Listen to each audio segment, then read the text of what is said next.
বর্তমানে ভোট দেওয়ার জন্য যে আদিকালের যে এখন বুথে সিস্টেম আছে, প্রাচীন সিস্টেম, তো এটা দিয়ে বর্তমানে আসলে সবাই ভোট দিতে পারবেন না। কারণ বাংলাদেশে যত ভোটার আছে তার মধ্যে প্রায় একটা বিশাল অংশ, 8 ভাগের 1 ভাগ ভোটার বিভিন্ন দেশে চাকরি করেন, প্রবাসী।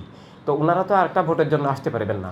অপরদিকে এখানে মা বোনরা নিরাপত্তার জন্য ভোট কেন্দ্রে যেতে পারেন না, এবং অনেক দায়িত্বশীল, অনেক সার্বক্ষণিক দায়িত্বে নিয়োজিত ব্যক্তি আছেন, ডাক্তার আছেন, নার্স আছেন, এবং আরও অনেক মানে জরুরি দায়িত্বের লোকেরা নিয়োজিত আছেন, সাংবাদিকরা আছেন। তারা 5-6 ঘন্টা ভোট কেন্দ্রের লাইনে দাঁড়িয়ে থাকার মতো সুযোগ নাই।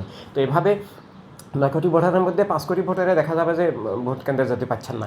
তো তাইলে এটা সবার ভোটাধিকার হলো না, রাষ্ট্রের ভবিষ্যৎ নির্ধারণে সবাই অংশগ্রহণ করতে পারলেন না, যার যার বিশ্বাস মত আদর্শ নিয়ে সবাই সেটা প্রকাশ করলে সেটা প্রকাশ করার সুযোগ পেলেন না।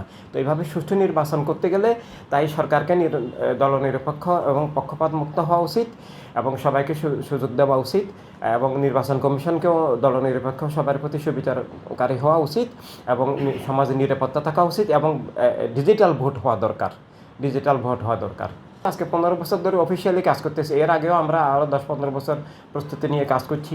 আমরা 300 আসনে প্রার্থী দেব যদি আগের মতো প্রহসনের নির্বাচন, গণতন্ত্র হত্যা নির্বাচন, কোনো দলকে ক্ষমতার বলে মানে জবরদখল করে নিয়ে আসা নির্বাচন না হয়, এবং আমাদেরকে যদি অধিকার সুযোগ সবার মতো দেওয়া হয়, তাহলে আমরা 300 আসনে ইনশাল্লাহ প্রার্থী দিব। ক্ষমতায় আসার একটাই লক্ষ্য, সেটা হচ্ছে যে পদ মোহ নয়, ক্ষমতা নয়, সেটা হচ্ছে যে সব মানুষের জীবনের নিরাপত্তা, স্বাধীনতা, অধিকার কায়েম করা, রাষ্ট্রকে রক্ষা করা, এবং উন্নয়ন, সমৃদ্ধি, সব শিশু যেন শিক্ষা লাভ করতে পারে, খুন-জুলুম, অবিচার, দুর্নীতি, পাশাপাশি যেন দূর হয়, এবং দরিদ্রতা দূর হয়, এবং দেশ সমৃদ্ধ হয়, খাদ্যদ্রব্যে সব কিছুতে স্বাবলম্বী হয়, এবং এভাবে সব ধর্ম মত পথের মানুষ যেন আতঙ্কমুক্তভাবে যার যার বিশ্বাস নিয়ে চলতে পারেন।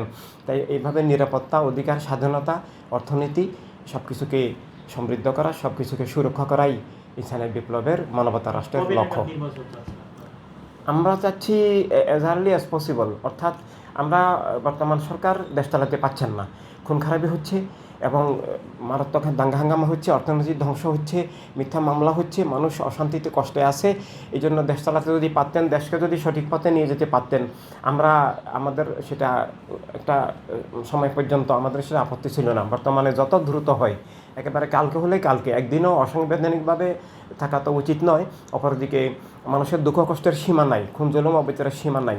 এই অবস্থায় দেশ ধ্বংস হচ্ছে, রাষ্ট্র ধ্বংস হচ্ছে, জঙ্গিবাদের উত্থান হচ্ছে, অপরাজনীতি, স্বৈর রাজনীতি কায়েম হচ্ছে, গুন্ডাতন্ত্র কায়েম হচ্ছে। এই অবস্থা থেকে দেশকে বাঁচানোর জন্য অবিলম্বে নির্বাচন দিয়ে মানে প্রতিনিধিত্বশীল সরকার আসা প্রয়োজন। যারা দেশকে ভালোবাসেন, জনগণকে ভালোবাসেন, দেশের কল্যাণ চান, সেটা বাংলাদেশের ভিতরের বাহিরের যিনি হোক, কাজ করবেন, যার যার অভিজ্ঞতা, যার যার দক্ষতা, যোগ্যতা কাজে লাগাবেন। আমরা দেশ বিদেশ বলতে সেটা আমরা মানে বিভেদ করব না, তবে আমরা মনে করি বাংলাদেশে প্রচুর দক্ষ, অভিজ্ঞ, আন্তরিক, দেশপ্রেমিক মানুষ আছেন, যারা দেশকে, জনগণকে ভালোবাসেন, যারা জনগণের দুঃখ সংকটে জনগণকে, দেশকে ত্যাগ করে বিদেশে পাড়ি জমাবেন না, শুধু নিজের জীবন নিয়ে চিন্তা করবেন না, দেশের জনগণের সাথে সুখে দুঃখে থাকবেন। রাষ্ট্রের দায়িত্ব তাদের হাতেই প্রধানত থাকা উচিত, এবং এরপর তাদের সহযোগী হিসাবে যে কোনো দেশ বিদেশের মানুষ, এমনকি বাংলাদেশের নাগরিক না হলেও দেশের কল্যাণে, রাষ্ট্রের কল্যাণে, জনগণের কল্যাণে, উন্নয়নে প্রযুক্তিগত সাহায্য আমাদেরকে দেওয়ার জন্য দুনিয়ার এক এক জায়গায় এক এক ধরনের প্রযুক্তি, জ্ঞান বিজ্ঞান লুকায়িত আছে। আমরা সবার সহযোগিতা নিয়ে দেশ, রাষ্ট্র, জনগণের কল্যাণ চাই। কিন্তু প্রধানত যারা সুখে দুঃখে দেশের মানুষের সাথে দুঃখের দিনে থাকেন, যারা দেশকে, জনগণকে ত্যাগ করেন না, নিজের সুখ নিয়ে কেবল চিন্তা করেন না, তারা সেটা আসলে রাজনীতিবিদ ছাড়া এগুলো হয় না। কেবলমাত্র রাজনীতিবিদরাই আসলে দেশের জনগণের দুঃখে সুখে ত্যাগ স্বীকার করে, জেল জুলুম নিপীড়ন সহ্য করে জনগণের সাথে থাকেন। ওই জন্য রাষ্ট্র পরিচালনার মূল বিষয়টা অন্য টেকনিক্যাল দক্ষতা নয়, এটা হচ্ছে রাজনীতি বুঝতে হবে, জীবন বুঝতে হবে, জনগণের সুখে দুঃখে জনগণের পাশে থাকতে হবে, এবং তাদের সহযোগী হিসাবে কেবল যারা দেশের বাইরে বাংলাদেশি নাগরিক কিংবা অন্যান্যরা আছেন, তারা পরামর্শ, সহযোগিতা, দক্ষতা, অভিজ্ঞতা দিয়ে আমাদেরকে সাহায্য করতে পারেন।